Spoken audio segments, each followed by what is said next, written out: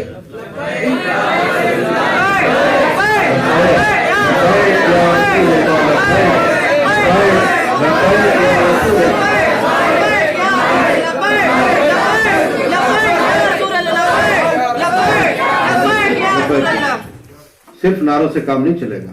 نعرے ٹھیک ہے، جذبہ بیدار کرنے کے لیے کبھی کبھی لگنے چاہیے، لیکن اصل یہ ہے کہ میدان عمل میں آنے کے لیے تیار ہوئی. میرا ایک آفس خالی کرایا گیا جیل بھرو آندولن کے ٹائم میں.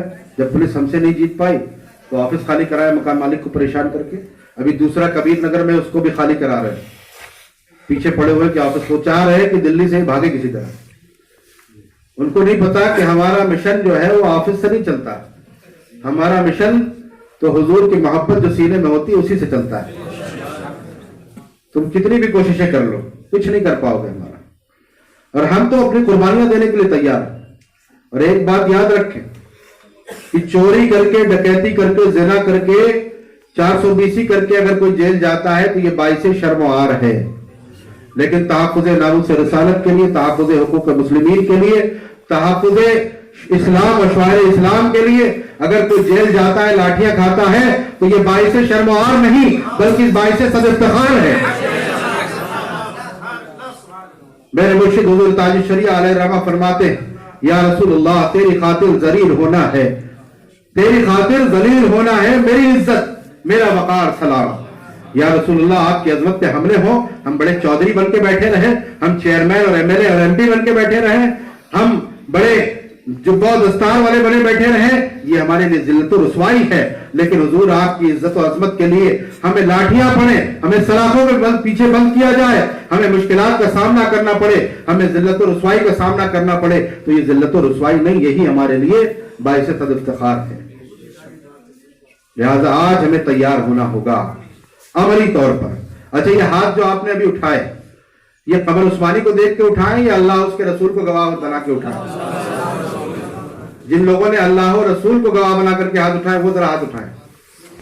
ماشاءاللہ. اب میرے ساتھ مل کر کے کہیے جو جان مانگو تو جان دیں گے، جو مال مانگو تو مال دیں گے، مگر یہ ہم سے نہ ہو سکے گا. نبی کا جاہو جلال دیں گے. بدلا دو گستاخ نبی کو، غیرت مسلم زندہ ہے، ان پر مر مٹنے کا جذبہ کل بھی تھا آج بھی ہے. اللہ استقامت عطا فرمائے. تو اب میں آپ کو 3 کام دے کر کے رخصت ہوتا ہوں. پہلا کام یہ ہے کہ آپ سب تحفظ ناموس رسالت کے مبلغ بن جائیں. کرنا کیا ہے؟ بہت چھوٹا سا کام ہے. اپنے کاروبار کرتے رہیے، اپنی نوکریاں کرتے رہیے، سب کرتے رہیے، لیکن روز کم از کم اپنے ایک بھائی کو یہ بات سمجھانی ہے جو آج آپ نے یہاں سنا ہے کہ سنو بہت ہو چکا، اب ہم بیٹھیں گے نہیں اور تمہیں بھی بیٹھنے نہیں دیں گے. اگر ہم سے دوستی رکھنی ہے، تعلقات رکھنے ہیں تو ہم ناموس رسالت کے لیے کھڑے ہو جاؤ. کریں گے کہ نہیں کریں گے؟ روز کم سے کم ایک فرد تک کی بات پہنچانی ہے آپ کو، ٹھیک ہے نا؟ دوسرا کام جو سب سے اہم کام وہ یہ ہے کہ یہاں سے جب اپنے گھروں میں جائیں تو سب سے پہلا کام یہ ہونا چاہیے کہ اپنے گھر والوں کو جمع کر لیجیے، بیٹھ جائیے اور کہیے میرے والد گرامی ہے، میری والدہ محترمہ، میں آپ سے بڑی محبت کرتا ہوں، آپ کے بڑے حقوق ہیں مجھ پر، لیکن جب بات حضور کی عظمت کی آئے گی اور میں ناموس رسالت کی حفاظت کے لیے میدان عمل میں آؤں گا، اس وقت آپ میرے قدموں کو مت روکیے گا، آپ مجھے آنسو مت بہائیے گا، بلکہ آپ دعائیں دے کر کے رخصت کیجیے گا اور فخر کیجیے گا کہ آپ کا بیٹا تحفظ ناموس رسالت کے لیے میدان عمل میں جا رہا ہے۔ اے میری شریک حیات ہے، میری بیوی سنو، میں تم سے بڑی محبت کرتا ہوں، لیکن میں کائنات کے عرشے سے زیادہ اپنے نبی صلی اللہ علیہ وسلم سے محبت کرتا ہوں۔ جب حضور کی بات آئے گی اور مجھے آواز دی جائے گی، میں لبیک کہتا ہوا کھڑا ہو جاؤں گا، اس وقت تم میرے بازو مت پکڑنا، تم آنسو مت بہانا، بلکہ دعائیں دے کر کے رخصت کرنا اور فخر کرنا کہ تمہارا شوہر ناموس رسالت کی حفاظت کے لیے میدان عمل میں جا رہا ہے۔ اے میرے بچوں، تم میرے لگتے جگر ہو، تم میرے دل کے ٹکڑے ہو، تم میری کلیجے کی ٹھنڈک ہو، لیکن سنو، میں مصطفیٰ جان رحمت صلی اللہ، تو تم میرے پیروں کی زنجیر مت بننا، اس وقت تم آنسو مت بہانا، بلکہ مسکرا کر کے اپنے باپ کو رخصت کرنا اور فخر کرنا کہ تمہارا باپ ناموس رسالت کی حفاظت کے لیے میدان عمل میں آ رہا ہے۔ الحمدللہ میں وہی کہتا ہوں جو پہلے خود کرتا ہوں۔ جب یتی نرسمہانند کے خلاف FIR اور میمورنڈمز کے بعد کوئی کارروائی نہیں ہوئی تو میں سب سے پہلے اپنی والدہ کے پاس گیا اور ان سے میں نے عرض کیا کہ آپ کا بیٹا جس مشن پہ کام کر رہا ہے، ہو سکتا ہے اب ہمیں بڑی قربانیاں دینی پڑے، لہذا میں آپ کے پاس صرف اجازت لینے کے لیے آیا ہوں کہ آپ مجھے اجازت دے دیں، ہو سکتا ہے کل کو آپ کو یہ خبر آئے کہ آپ کا بیٹا کسی ہاسپٹل میں ایڈمٹ ہو سکتا ہے کل اچانک آپ کے سامنے آپ کے بیٹے کی لاش ہو، تو میں یہ چاہتا ہوں کہ آپ خوشی سے ہمیں اجازت دیں اور اس وقت آپ کو تکلیف نہ ہو۔ اللہ اس ماں کی عظمتوں کو سلام، اللہ انہیں سلامت رکھے اور ہر بیٹے کو ایسی ماں عطا فرمائے۔ بغیر ایک آنسو بہائے انہوں نے کہا کہ بیٹا جاؤ، اللہ نے تمہیں جس کام کے لیے منتخب کیا وہ کام کرو۔ یہ ایک دن کا کام نہیں ہے، یہ بار بار صحابہ کرام رضوان اللہ تعالی علیہم اجمعین کے واقعات بیان کیجیے، لیکن آپ کے پاس فرصت کہاں ہے؟ رات کے 2-3 بجے تک موبائل چلانا ہے، فجر غائب کر دینی۔ آج مسلمان 2 کام اگر کر لے، ان 2 کاموں سے پہلے حضور کی سچی محبت سینے میں بسا لے، اور 2 کام یہ کر لے کہ نماز فجر میں مسجدوں میں اتنی بھیڑ ہو جتنی جمعہ میں ہوتی، اور چہرے سارے داڑھیوں سے سجے ہوں، وحشت سے مر جائیں گے، دہشت سے مر جائیں گے۔ عرض یہ کرنا ہے کہ آج نے ان کی پناہ، آج مدد مانگو سے، کل نہ مانیں گے قیامت میں اگر مان گیا۔ آج ہمیں سوچنا ہے، سمجھنا ہے، آج ہمارے پاس جو آئینی اختیارات ہیں، اللہ نہ کرے کل ان کے منصوبے پورے ہوئے تو ہم یہ 100 آدمی بیٹھنے کے پوزیشن میں نہیں ہوں گے۔ آج ہم کہاں پہنچ چکے ہیں؟ ہماری مسجد میں کتنے نمازی نماز پڑھیں گے، کس طرح سے کھڑے ہوں گے، ہم قربانی کریں گے یا نہیں کریں گے، اس کا فیصلہ کرنے والے غیر ہیں۔ کیا اس سے کون سے برے دن دیکھ رہے ہیں؟ اب حالات سازگار نہیں ہوں گے، حالات سازگار کرنے پڑیں گے، اور کرنے کے لیے اپنی قربانیاں دینے کے لیے تیار ہونا ہوگا، اور اپنے آئینی حقوق کا استعمال کرتے ہوئے جب ہم کھڑے ہوں گے انشاءاللہ تو پھر تاریخ شاہد ہے کہ ہم ہی سربلند ہوں گے۔ اب تاریخ کا مطالعہ کیجئے، کسی زمانے میں نہ افرادی قوت ہمارے پاس زیادہ ہوتی تھی، نہ اسباب و وسائل زیادہ ہوتے تھے، لیکن ہر زمانے میں ہم سرخرو ہوتے تھے، جدھر جاتے تھے کامیابیاں ہمارا مقدر ہوتی تھی۔ کیوں؟ کیونکہ حضور کی محبت سینوں میں ہوتی تھی، اور اسباب پر نہیں خالق اسباب پہ بھروسہ ہوتا تھا، پھر جدھر جاتے تھے کامیابیاں قدم چومتی تھی۔ اور ڈاکٹر اقبال ہماری کامیابیوں کے بارے میں کہتے ہیں، دست تو دست ہیں دریا پہ چھوڑے ہم نے، بحر ظلمات پہ دوڑا دی گھوڑے ہم نے۔ مت ڈریے سلاخوں سے، مت ڈریے لاٹھیوں سے، تیار ہو جائیے، آپ ہی سرخرو ہوں گے۔ اتنی بڑی طاقت سے لڑنے کے بارے میں سوچنا بھی عقل کے خلاف ہے، لیکن جسے اللہ کی بشارت وَلَا تَهِنُوا وَلَا تَحْزَنُوا وَأَنْتُمُ الْأَعْلَوْنَ پر بھروسہ ہو، وہ ایسی 10 طاقتوں سے بھی لڑنے کے لیے تیار ہو جائے گا۔ توڑ دے ہر ظلم کی، بڑھ کر کلائی توڑ دے، تو غلام مصطفیٰ ہے، بزدلی اچھی نہیں۔ تو 2 کام سنے آپ نے۔ پہلا کام کیا ہے کہ ہر ایک کو تبلیغ کرنی ہے، تحفظ ناموس رسالت کے لیے لوگوں کو بتانا ہے کہ موجودہ دور میں بغیر قربانیاں پیش کیے یہ ممکن نہیں۔ دوسرا کام اپنے اہل خانہ کی ذہن سازی آج کرنا ہے اور کرتے رہنا ہے۔